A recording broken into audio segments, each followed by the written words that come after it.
Ang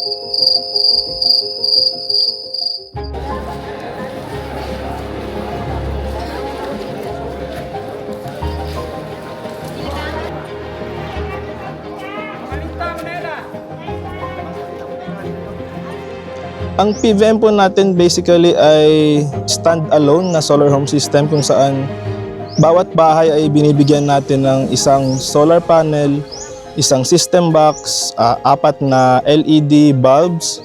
Meron din tayong binibigay na flashlight, radio, saka charging cable para sa kanilang mga cellphone.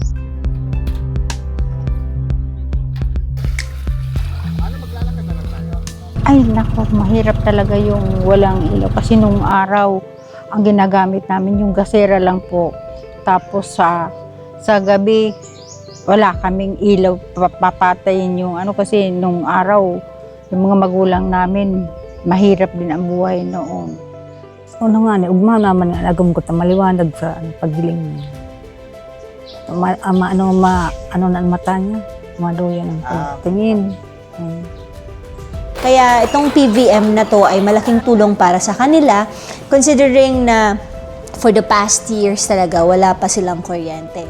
Dahil sa inyo, marami po kayong natulungan na pasaya. So, napakahalaga po na magkaroon sila ng kuryente dahil alam naman natin yung kuryente is siya yung parang trigger ng economic development or growth dun sa area. First time namin itong na mag-implement ng itong project. Nag-start tayo doon sa pag-create ng ating solar business unit. Isa sa malaking problem talaga yung identification ng beneficiaries kasi malalayo na masyado yung mga pinupuntahan natin. Mahirap talaga, ma'am. Naranasan pa namin yung ilaw namin na gas ang gamit. Tapos kapag mahangin, walang ilaw talaga kasi hindi magsiga yung ilaw. Ilang taon po silang nagtiis para na walang ilaw.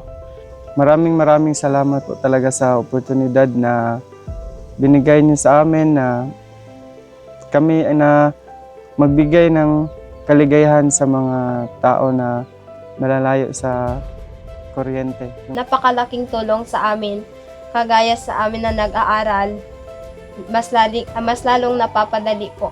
Si PBM po, nakakatulong po siya sa energization natin dahil po hindi pa naman po natin nasusuyod yung buong Pilipinas.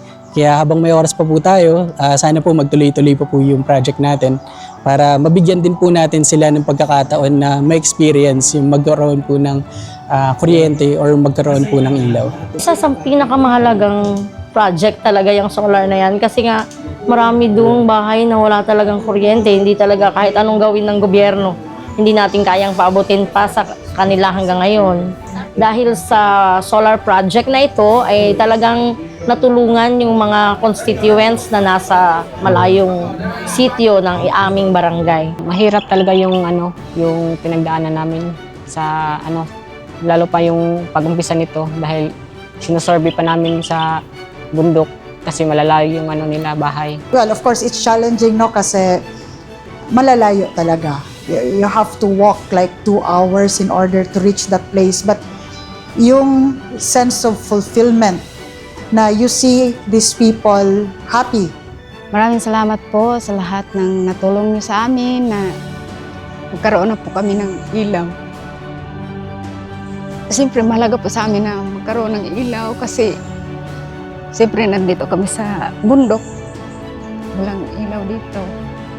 Of course, malaking tulong yun sa mga beneficiaries natin doon sa area na yun kasi matagal na rin nilang inaasam-asam na magkaroon ng ilaw.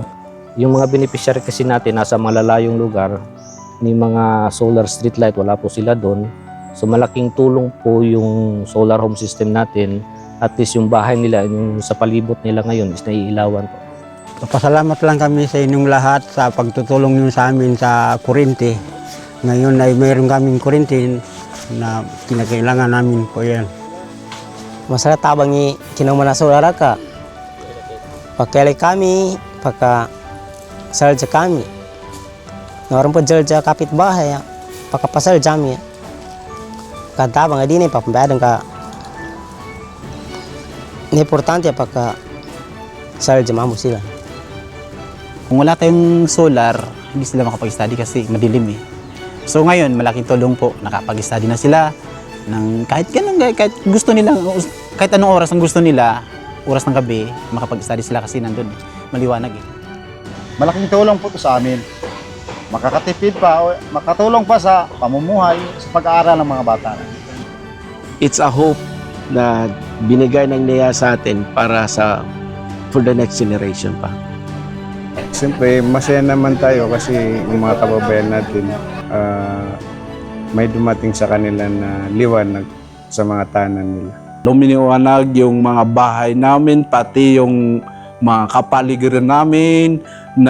Always kami nag-usap sa gabi pagkatapos ng prayer namin dito kasi ang liwanag. Sana marami pa kayong matulungan na ako. Kagaya namin. Napakahalaga po ng project na to kasi yung pagbibigay po natin ng kuryente, kasi yun nga po sabi nga, ang pag-unlad ng isang lugar ay nagmumula kapag meron pong kuryente yung isang lugar. Since it will be quite impossible to extend lines on dispersed households, which will be less than 30, we might as well just give them the photovoltaic mainstreaming. Talagang ibang level ng fulfillment kasi po naging bahagi po tayo ng malaking pagtulong sa pag-unlad ng pamumuhay ng mga kababayan natin. Ito, lalagyan din natin ng CBM. Lalagyan din natin ng solar home system. Lagyan mo lahat ng BBM yan. Yes, boss. Ha? BBM na to, ha? Indeed, the role of NEA and the state's electrification has recently been emphasized in light of President Bongbong Marcos' affirmation of the 100 electrification goal by 2028. We will spare no effort to achieve full household electrification by the end of my term. 100% is within our reach. Yung PVM kasi or solar home system, parte siya sa tatlong strategy sa total electrification. So siya yung pumupuno para sa 100% electrification para sa isolated households na hindi makukonect sa grid in the next 5 years or more. Pangarap namin talaga na magkaroon ng solar. Lahat ng bahay, paiilawan din natin.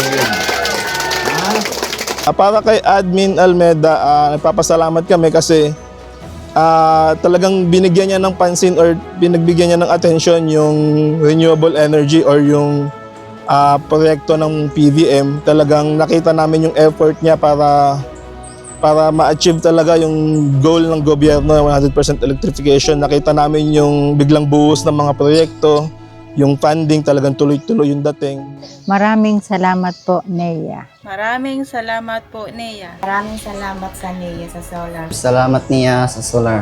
Maraming salamat, NEA sa solar. Maraming salamat, NEA sa solar. Maraming salamat NEA. Maraming salamat NEA. Maraming salamat sa NEA. Maraming salamat NEA. Salamat, NEA. Salamat, NEA. Salamat, NEA! Salamat, NEA. Salamat, NEA. Salamat, NEA. Maraming salamat. Maraming salamat. Maraming salamat, NEA.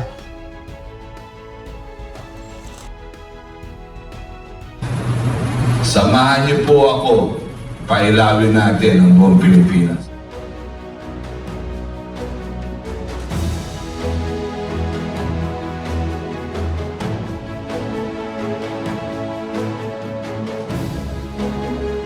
Para sa bayan.